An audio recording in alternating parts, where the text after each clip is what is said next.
Good evening, Namaste. Aditri. Namaste, beta.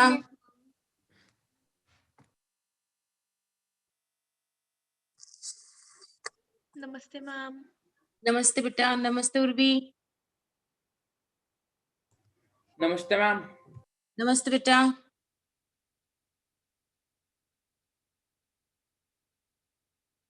Children, we were supposed to do the revision of Europe, I suppose. Yes, ma'am.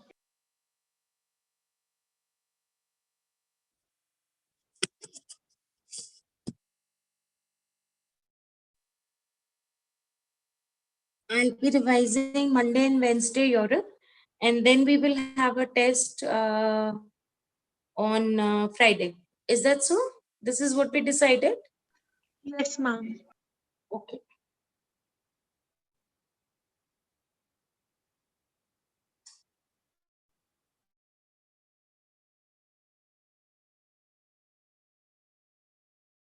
Well, you people not turn up. So if you have no school, then we can have it in. Ma'am, exams are commencing Exams from are 30. there in the morning. Exams are going on. Whose exams are going on? Ma'am, Aditri. Urvi. All children pre-boards are going on. So there's so many schools, they have no pre-boards.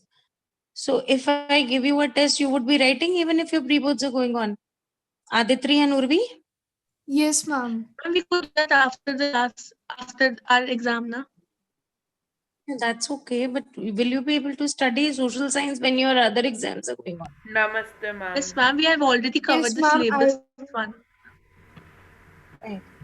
Right, it's okay. Namaste, Otherwise, ma'am. we Aditri and Urvi to giving online, no? I'm talking to the ones who are coming offline. That's what I was asking, if they can.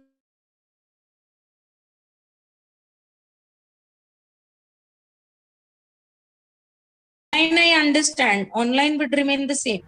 Those who cannot come and give the test offline, that's okay. But for the people offline, can we have a class in the morning instead of having it at night? Ma'am 6 morning to में हम 7 school की classes होती है अब. हाँ वही पूछ रही थी ना, 6 to 7 बहुत लेट हो जाता है, तो इसलिए पूछ रही थी. इट्स ओके देन, जब तुम नहीं ले सकते हो तो फिर वेल एंड गुड, कुछ बोल नहीं सकते हैं फिर तो. मॉर्निंग बोलूंगी तो आधे सो ही जाएंगे, आएंगे ही नहीं. नहीं मैम, अब मैम स्कूल की छुट्टी खत्म हो गई तो मैम स्कूल की क्लासेस होती है, फिर ज्वाइन नहीं कर हाँ, पाएंगे. कल बोलो ही मत, तुम तो बड़ा स्कूल की क्लास ले रहे हो. मम्मी कह रही है सिर्फ सोता मैम रहता है, ले एक रहा हूँ. किलो भी नहीं रखता. तू तो बोल मत Vitthal. All news are with. Ma'am ले रहा हूँ मैम. हाँ अच्छा चलो. And anyways we have to start with Europe revision today.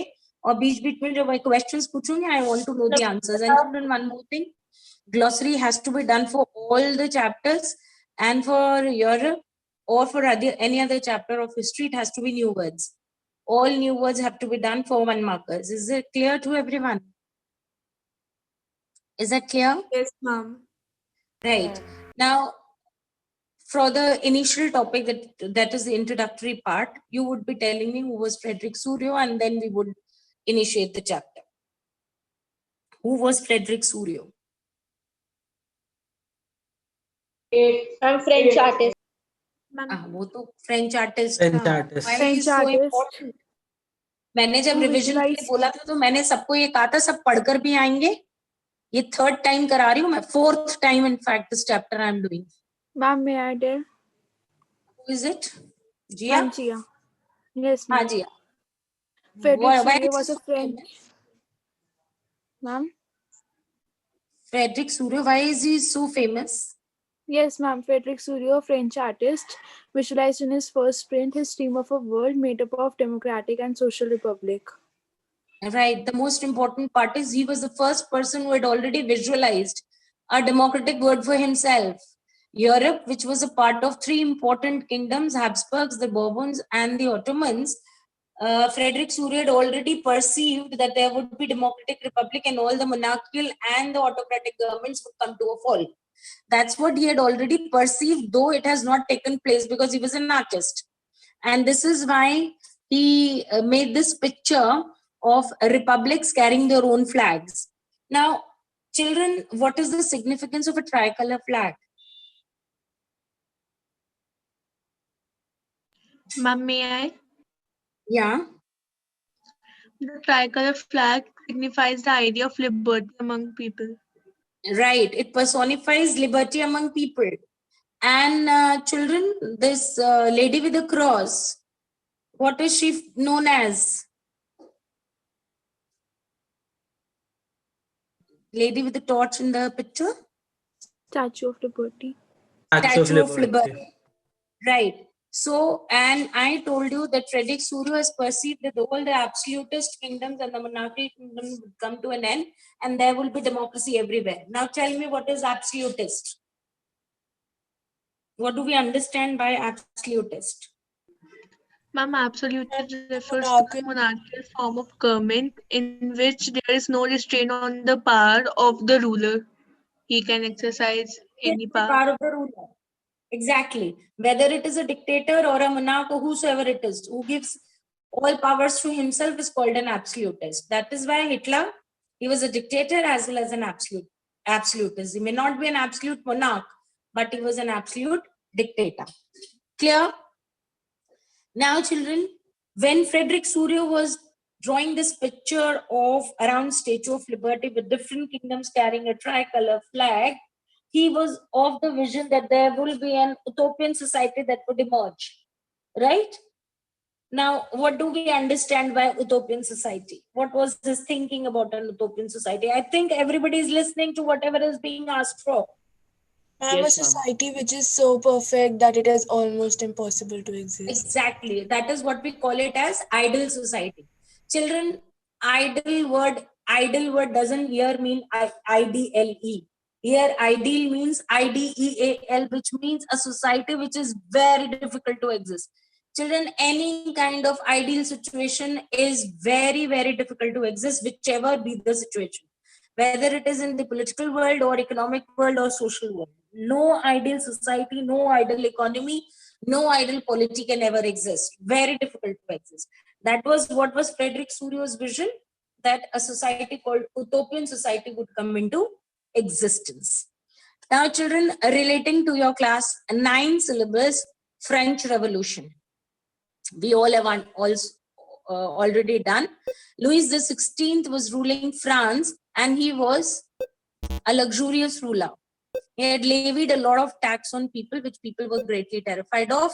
And the society was also divided on the basis of feudalism. Feudal lords, clergy, and then the last third estate. Why then? Slowly and gradually, people started doing whatever Frederick Surio had perceived, that is revolution against the absolutist monarch. And the first revolution came in which year? Which year in France? 1789. 1789. The first revolution came up under the rule of absolutist monarch Louis XVI. आपको situation already पता है. He had called for leaving the taxes to all the 3 estates, and first and second estate were made to sit while the third estate was standing behind them, which was in dishonor to them, and so they had called for an constitutional government for themselves. You remember that in class 9? But Yes, ma'am. you also remember that after doing so much of work, letting down everything, Napoleon had come to power as a ruler. Napoleon was also a monarch. The directory failed, the convention failed, the National Assembly failed, and then came Napoleon. Before Napoleon had come to power, the revolutionaries had spoken about nationalism in France. There are a number of things that revolutionized them. What was the concept of collective identity given by the people of France to become nationalized? मुझे सब एक point बताएंगे for collective identity among the French people. What were the measures and practices used by the revolutionaries to bring in collective identity among the people of France? One each. Come on. A new French flag, the tricolor, was chosen to replace. Urvi, आप एक ही point बताएंगी मुझे और आप अपना नाम लिखेंगी कि उर्वी ने बता दिया. आई वांट टू सी किसको कितना याद है. ठीक है Urvi? Ma'am, may I? Okay, ma'am. Urvi gave the point. Urvi, can you repeat? A new French flag, the tricolor, was chosen to replace the royal standard as it stood for liberty. The children royal standard, you understand, which was under the absolutist monarch. Royal standard की जगह उन्होंने अपने आप को एक tricolor flag दिया. Now, French was considered as national language. एक एक करके बोलोगे तो समझ में आएगा. French was considered national language. Okay, Kavya, आपका माइक कौन है? क्या कह रहे थे आप? French was taken up as national language. Okay, very good. French was taken as the national language. Rose, आपका भी माइक ऑन हुआ था? Yes, ma'am. Ma'am, the State General was elected by the body of active citizens and renamed the National Assembly. Very good. A body of active citizens. Is, okay, Angel. Yeah, ma'am. Ideas of La Patrie and La Citoyenne were popularized to the notion of the United Community. Angel, what do we call La Patrie? Ma'am, La Patrie is the fatherland, and the Right. La Citoyenne is the citizen. Right. The citizen. Now the Ma'am, fifth new hymns were composed. New hymns were composed. Hymns नहीं होता है, उसको hymns कहते हैं. Hymns का मतलब one type of poem. ठीक है? Okay. Who else? Ma'am, internal custom duties and dues were abolished. Right. Very good. Ma'am, uniform system of weights and measures. New weights and measures were introduced, and the most important thing, the martyrs were being commemorated. आप अपनी जान दे दो देश के लिए और देश उसको recognize ना करे तब गुस्सा आती है. But जब nationalism हो रहा था तो all those people who had sacrificed their life for them, they were commemorated. The martyrs were commemorated. Okay. आप लोग बार बार जब भी मैं क्वेश्चन देती हूँ आप 4 या 5 लाइनें लिखते हो. मैं इसीलिए आपसे कहती हूँ कि लर्न सारी करो और सारी ही लिखना. Even if it is a 5-mark question, then also write all. क्योंकि 1 markers की तो है ही ये सारी. ठीक है? Now children, these revolutionaries, इनका basic idea था to allow people to liberate themselves and be the harbingers of liberty. Ab, you already know that once Metternich remarked, when France sneezes, the entire Europe catches cold. That means France में अगर revolution हुआ था, तो it is going to be spread. It is going to spread to almost all the countries of the world. This is what exactly happened. जब ये revolution हो रहा था, उस समय people had started, a new set of people had come up, and those were the educated middle class. और ये जो educated middle class थी, इसने अपना एक club बनाया था. Can you name the club? Jacobian Club. The Jacobian Club. ये जो Jacobian Club था, these were the people who belonged to the educated middle class. और इन्होंने educated middle class ने ये सोच लिया था that they would liberate France from the clutches of the monarch. अब ये French armies धीरे धीरे अपने adjoining areas में घुसने लगी, which included Holland, Belgium and Switzerland. और उसके बाद इटली भी. जब revolutionaries they were moving around, French armies were also spreading nationalism worldwide. लेकिन ये जो French armies थी, they were led by one person, and that was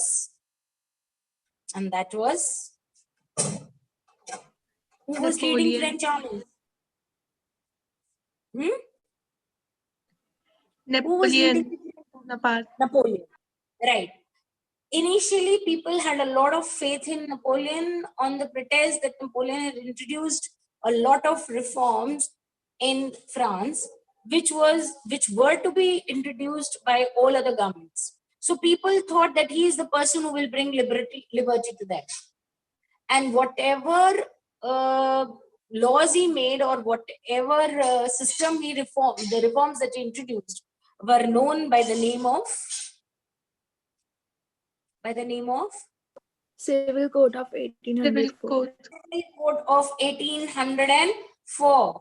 Very good. And they're या also known Napoleonic by Code. Napoleonic Code. Very right. Right. And there were several principles that he gave. जिसने मेरे को collective identity में measures of weights का example दिया था, point दिया था, उसको मैं बता दूं. Similar weights and measures का जो point है, that is the point of Napoleonic Code of Conduct. ठीक है? So now you tell me what were the reforms introduced by Napoleon. Number one. Right before the law, right to property.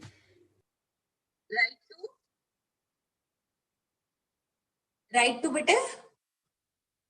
Property. Right to property का मतलब क्या हुआ? He said everybody can have the right to property. Initially, first or second estate के पास ही थी ना सिर्फ right to property. But now he said right to property belongs to all. That is what he said. Isn't it? It should not be based on birth. Or secondly,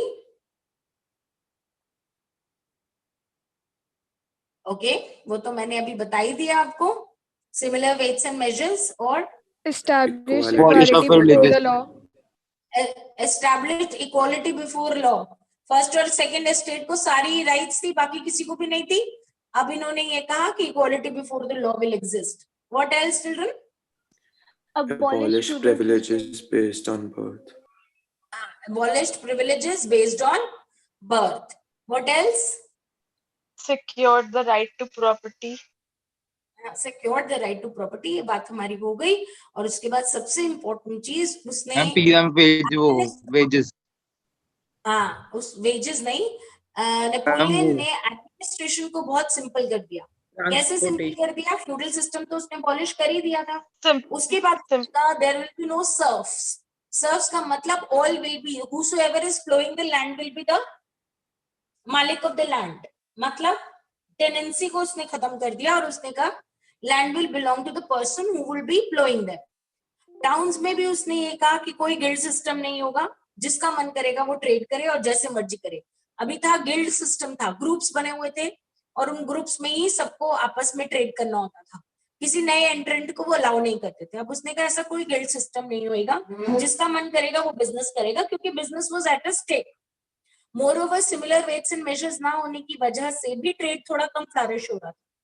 इसलिए जो small scale businessman थे वो डरते थे trade करने के लिए. So he introduced all these measures. Standardise weights and measures होंगी, नेशनल करेंसी सेम होगी, movement and exchange of goods को भी उसने सिंप्लीफाई कर दिया. तो जो बिजनेसमैन था उनको थोड़ा सा इनिशिएटिव मिला, इंसेंटिव मिला to work harder. Business flourish कर गया. But do you think introduction of all these reforms increased the popularity of Napoleon? Do you think so? Yes, ma'am. Yes. Okay. Why? Ma'am, because other countries also thought him as the harbinger of liberty and wanted to be in the rulership of Napoleon, so that he introduces the same measure in their country as well. And this was the initial response as Urbi's response was. Initially, people were so happy about him. He said, चलो आ जाएगा, कोई बात नहीं, अपनी आर्मीज लेकर आएगा और हमको acquire करेगा, तो हमारे यहाँ भी वो same reforms introduce करेगा, जैसा कि उर्बी ने कहा. But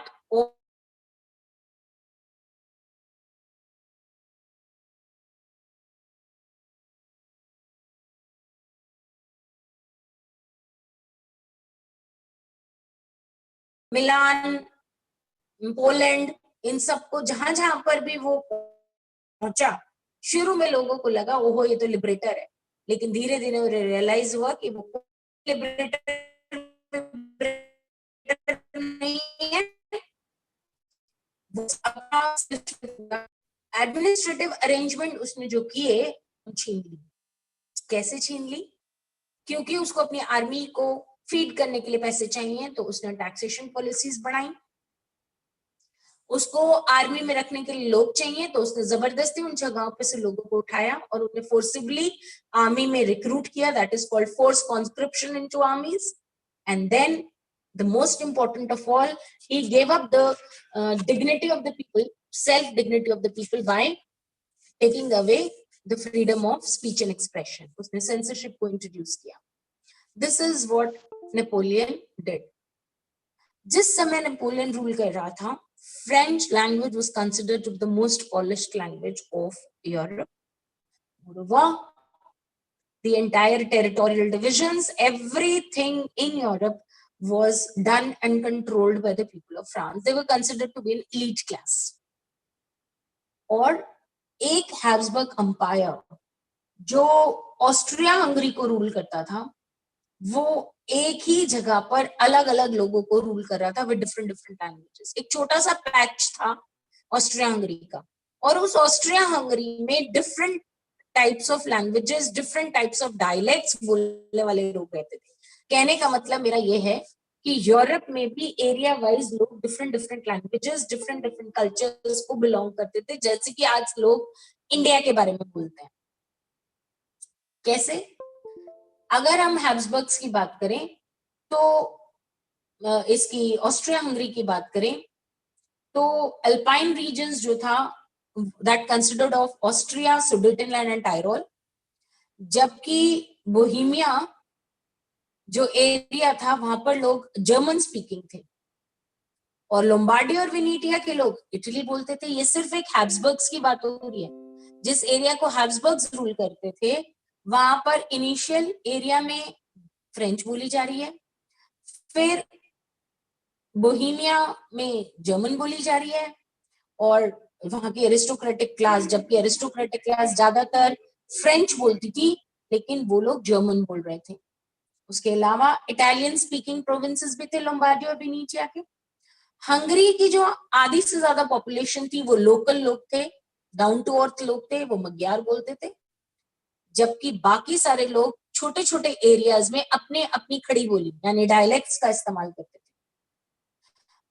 और हंगरी में ही एक छोटा सा एरिया था गलीशिया, वहां की एरिस्टोक्रेसी क्लास पॉलिश बोलती थी, जो कि पोलैंड की लैंग्वेज थी. क्योंकि पॉकेट्स में लोग रहते थे, उनको जब आप एक्वायर करते हो तो ये अलग अलग जगहों पे सेटल हो जाते हैं और वहीं की लैंग्वेज बोलने लगते हैं. जो पेजेंट्री थी वो अलग लैंग्वेज बोलती थी, जो एरिस्टोक्रेसी थी वो अलग लैंग्वेज बोलती थी. ऐसे डिफरेंसेस के साथ फ्रेडरिक सूरियो ने जब पॉलिटिकल यूनिटी की बात अपने पेंटिंग में की, तो पीपल वर टेकन अबैक कि ऐसी सिचुएशन क्या कभी एग्जिस्ट होगी? क्या कभी सब यूनिफाई होंगे? क्या कभी नेशनलिज्म आएगा यूरोप में? But it did happen, and it happened with the coming of a class, middle class, which was known as the aristocracy class, जो आपने क्लास 9 में पढ़ा था. आपने क्लास 9 में एबिसियास और मेराबियो के बारे में पढ़ा था. Who were the early nationalists? हाँ जी. Good evening all of you. तो सब सो गए थे या खाना खाने चले गए सब लैपटॉप ऑन करके? Yes, ma'am. Good evening. Okay. ये जो एरिस्टोक्रेसी क्लास थी, they were considered to be educated class, middle class, and they were the first one to understand that rights based by birth should come to an end. और सबसे पहले उन्होंने ही national assembly बनाई थी. छोटे छोटे country side में रहते थे, एजुकेशन रिसीव करते थे, और एजुकेशन रिसीव करने के बाद रैशनल थिंकिंग की बात आ जाती थी. If you remember, we have done about 3 important political thinkers, John Locke, Rousseau and Montesquieu.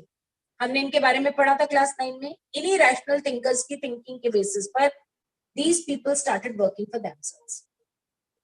छोटे लोग, कम लोग थे क्योंकि एजुकेशन उस समय हैंडी लोगों के पास थी, लेकिन क्योंकि मेजॉरिटी ऑफ लोग वहां पे फार्मिंग करते थे उस समय यूरोप में, जैसे कि इंडिया की बात है, और इसलिए एरिस्टोक्रेसी क्लास बहुत छोटी थी, पर they were able to influence a lot of people. जो peasants थे, they were already very bothered about their small holdings, क्योंकि सारी बड़ी बड़ी holdings clergy और nobility के पास थी. इस ऐसे change of situation में और division of society में aristocracy class changes लाना चाहती थी. उसके ऊपर ये तो political changes की बात हुई, economic changes भी आ रहे थे. इंग्लैंड में 19th सेंचुरी में इंडस्ट्रियलाइजेशन शुरू हो गया, और जब इंडस्ट्रियलाइजेशन शुरू हुआ तब जर्मनी और फ्रांस में ये जब शुरू हुआ तो कुछ ऐसे सोशल ग्रुप्स भी आए जो वर्किंग क्लास थे, जो इन इंडस्ट्रीज में काम करती थी। ये ना तो पीजेंट्स थे, ना लैंडेड एरिस्टोक्रेसी थी, लेकिन ये नई क्लास इमर्ज हुई जिनका नाम था वर्किंग क्लास पॉपुलेशन, जो इन इंडस्ट्रीज और फैक्ट्रीज में काम करती थी। और इन इंडस्ट्रीज और फैक्ट्रीज में काम करने की वजह से जो इनको सैलरी मिलती थी उससे उनका स्टैंडर्ड ऑफ लिविंग इंप्रूव हुआ, इनके बच्चों ने पढ़ाई लिखाई की और ये फिर पढ़ी लिखी पॉपुलेशन बन गई। Later on, with the education that they had received, they became industrialists, businessmen, professionals, और इस तरीके से these people started talking about bringing in constitutional democracy in the entire system of Europe. ऐसे changes आते हैं country में जब आपकी जनता जागरूक हो जाती है. So they started talking about liberty. Now, what do we mean by liberty? Who will answer? भाई सारे लोग सो रहे हो तो कुछ तो आंसर किया करो. मैम मैं आए. कौन है ये मैं आए? मैम जिया. हाँ जिया बोलो. Ma'am, the word liberalism is derived from Latin word which means liber, meaning free. For new middle classes, it stood for the freedom of individual and equality for all before the law.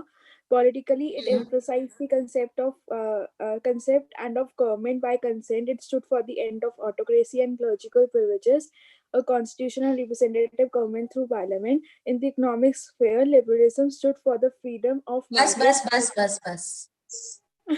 Let's talk about political liberalism. मैंने liberty पूछा था जिसका meaning इसने बताया. Libre means free और freedom दो type की आपको पढ़नी है यूरोप के कॉन्टेस्ट में, political freedom and economic freedom. Political freedom के पेज नंबर 9 पे तीनों पॉइंट्स गिवन है. मिडिल क्लास के लिए लिबरलिज्म का मतलब था individual and equality of law before the law. Number 2, sir कौन सा पेज मैम, कौन सा page number? Page number 9 Anshita. Number 2, they wanted the concept of government by consent. वो कहते थे जबरदस्ती हमारे ऊपर सरकार नहीं थोप हो गया, गवर्नमेंट बाय कंसेंट होनी चाहिए. Number 3, they also said that liberty would mean the end of autocracy and clerical privileges, यानी कि क्लर्जी और नोबिलिटी को कोई प्रिविलेज नहीं होनी चाहिए. Number 4, they wanted representative government through parliament. ऐसा गवर्नमेंट हो जो पार्लियामेंट के बेसिस पे चलाया जाए. And number 5, they also laid stress on inviolability of private property. मतलब प्राइवेट प्रॉपर्टी को सबको इक्वल राइट होना चाहिए प्रॉपर्टी को एक्सेस में. क्लर्जी और नोबिलिटी की जो राइट है प्रॉपर्टी को लेकर वही राइट नहीं होनी चाहिए, और लोगों को भी बहुत सारी राइट्स मिलनी चाहिए प्राइवेट प्रॉपर्टी के कंसर्न. ठीक है. बिफोर आई फॉरगेट चिल्ड्रन, आप लोग अपनी नोटबुक्स मुझे सबमिट नहीं कर रहे हो. मेरे पास जितनी नोटबुक आई थी मैंने चेक कर दी है. मैं चेक करके उनको बाहर रख दूंगी. आकर जो इसको जब भी टाइम मिले अपनी नोटबुक्स उठा लें. मैंने नोटबुक चेक कर दी है. बाकी जिनको टेस्ट दिए थे मेरे पास नोटबुक्स नहीं आई हैं. नोटबुक भेज दोगे मैं चेक कर दूंगी. I have no other way out. आप ऑफलाइन नहीं आ रहे हैं, जो ऑफलाइन आ रहे हैं उनकी तो मैं तभी चेक कर दे देती हूँ. कुछ लोगों ने मुझे भिजवा दिए, मैंने चेक कर दिए और आप उठा लेना बाहर से. बाकी लोगों ने ना मुझे नोटबुक दी, ना टेस्ट किया, ना वो क्लास के लिए आते हैं. I don't know what are you people hoping for, और आप क्या चाहते हैं. I don't know. Anyhow, जो पॉलिटिकल इक्वालिटी की बात हो रही थी, जिस लिबर्टी के बारे में ये लोग बात कर रहे थे, उसका हाउएवर उस समय ये मतलब बिल्कुल नहीं था कि they were talking about adult suffrage. आपको क्या लगता है लिबरलिस्ट उस समय एडल्ट सफरेज के बारे में बात क्यों नहीं कर रहे थे?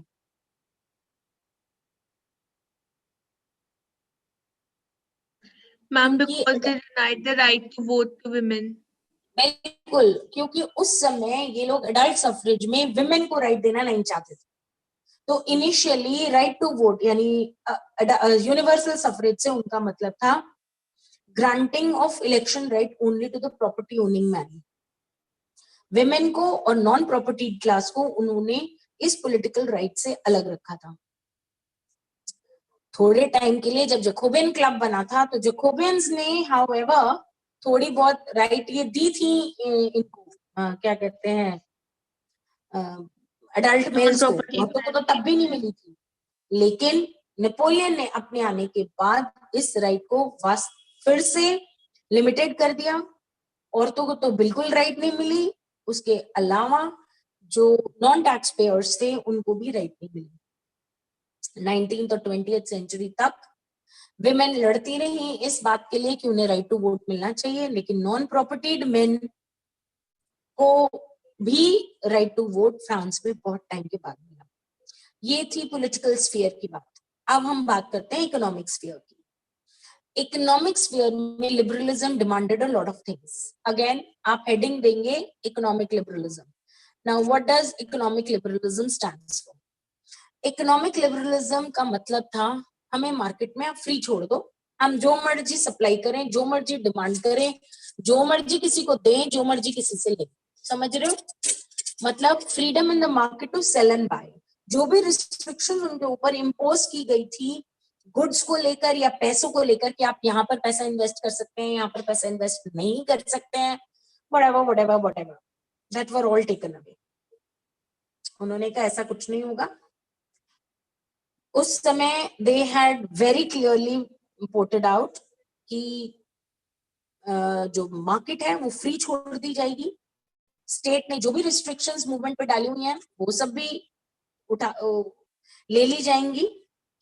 जो मिडिल क्लास इमर्ज होकर आई है वो भी बिजनेस में एंटर कर सकती है, क्योंकि उन्होंने कहा था कि गिल्ड्स रिस्ट्रिक्शंस हमने खत्म कर दी है। नेपोलियन ने एक और एडमिनिस्ट्रेटिव मेजर इंट्रोड्यूस किया था जिसमें उसने ये कहा था कि जो स्टेट्स हैं जहां पर अलग अलग मेजर्स और करेंसी का इस्तेमाल होता है that will also come to an end. और उसने वेट्स और मेजर्स को सिमिलर कर दिया। उसने करेंसी को भी रिड्यूस कर दिया and the currencies were reduced to how much? From 30 to 2. From 30 to 2। सिर्फ 2 ही करेंसी। पहले लोगों को डर लगता था ट्रेड करने में क्योंकि इतनी बार उनको वेट्स एंड मेजर्स चेंज करने पड़ते थे और इतनी बार करेंसी चेंज करनी पड़ती थी। But now everything was harmonised. उसके अलावा ऐसी कंडीशंस भी उसने क्रिएट कर दी थी जिससे ट्रेड यूनियंस भी बनने लगी थी।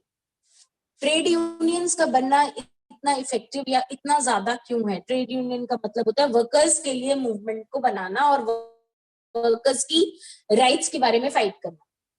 तब इकोनॉमिक स्फीयर में एक कस्टम यूनियन बनी जिसका नाम था जुल्वेरियन। 1 मार्क का क्वेश्चन आता है जुल्वेरियन पे।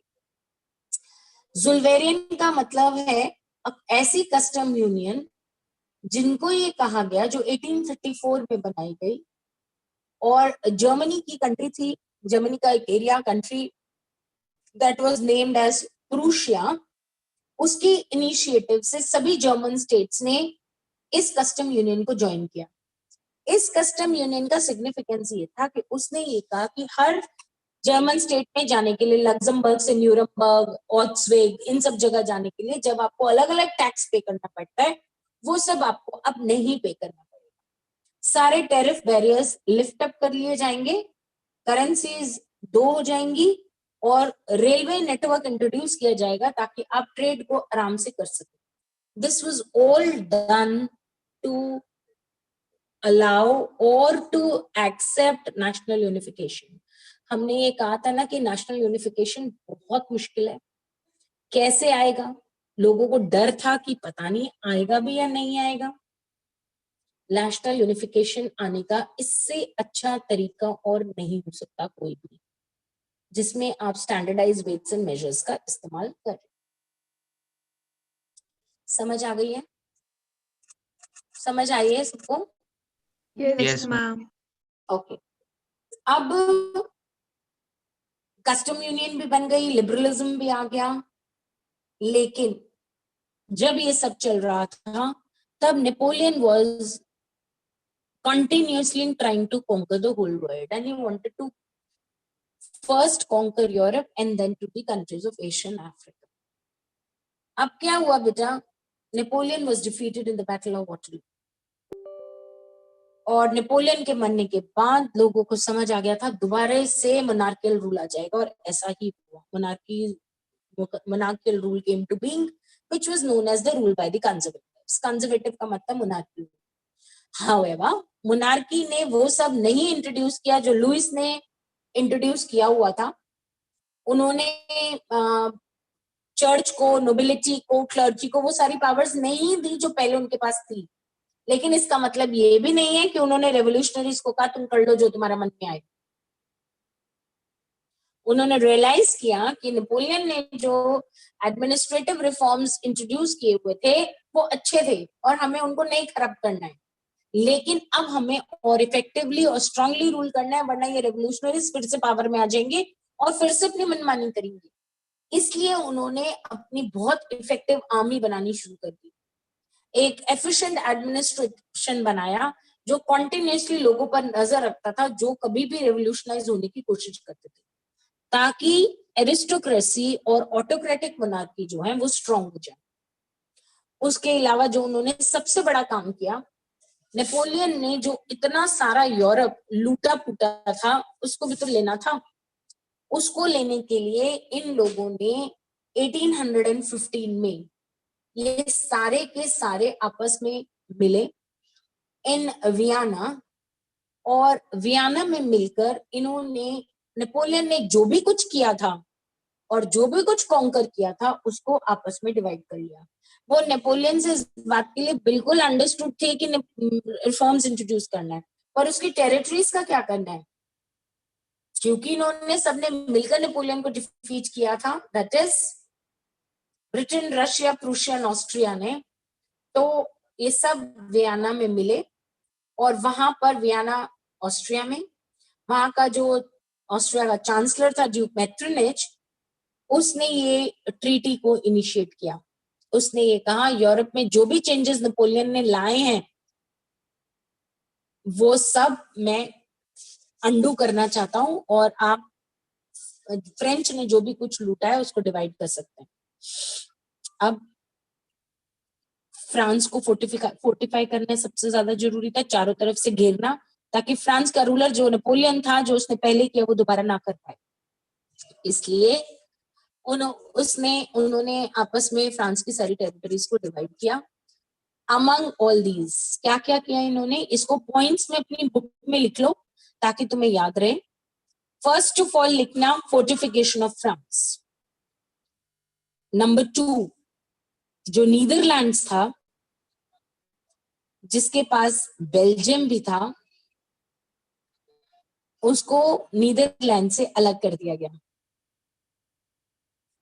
बेल्जियम से अलग कर दिया गया नीदरलैंड को, और गिनिया को नॉर्थ यूरोप में गिनिया को पिडमोंट यानी इटली का एरिया सर्दिनिया पिडमोंट में ऐड कर दिया गया. इटली को दे दिया उन्होंने पिडमोंट. प्रूशिया क्योंकि सबसे इंपॉर्टेंट था, उसी ने इसको इनिशिएट किया था सबको, उसको बहुत सारी नई टेरिटरीज दी वेस्टर्न यूरोप में, और ऑस्ट्रिया को पूरी नॉर्दर्न इटली का कंट्रोल दे दिया गया. आप बाद में देखोगे जब इटली का यूनिफिकेशन हुआ तो ऑस्ट्रिया को डिफीट किया था इटालियन प्रिंस ने. और जर्मनी के जो 39 स्टेट्स की कॉन्फेडरेशन थी जो नेपोलियन ने छुई नहीं थी, बट वहां पे एडमिनिस्ट्रेटिव मेजर्स इंट्रोड्यूस किए थे, उनको छुआ नहीं गया और जर्मनी जैसी थी उसको वैसे का वैसा छोड़ दिया गया. यानी ना जर्मनी किसी को दी गई, ना जर्मनी किसी से ली गई, एज इट इज उसकी 39 स्टेट्स को छोड़ दिया गया. रशिया को पोलैंड दिया गया. आपने बाद में आपने पढ़ाई है कि लैंग्वेज के बेसिस पर रशिया ने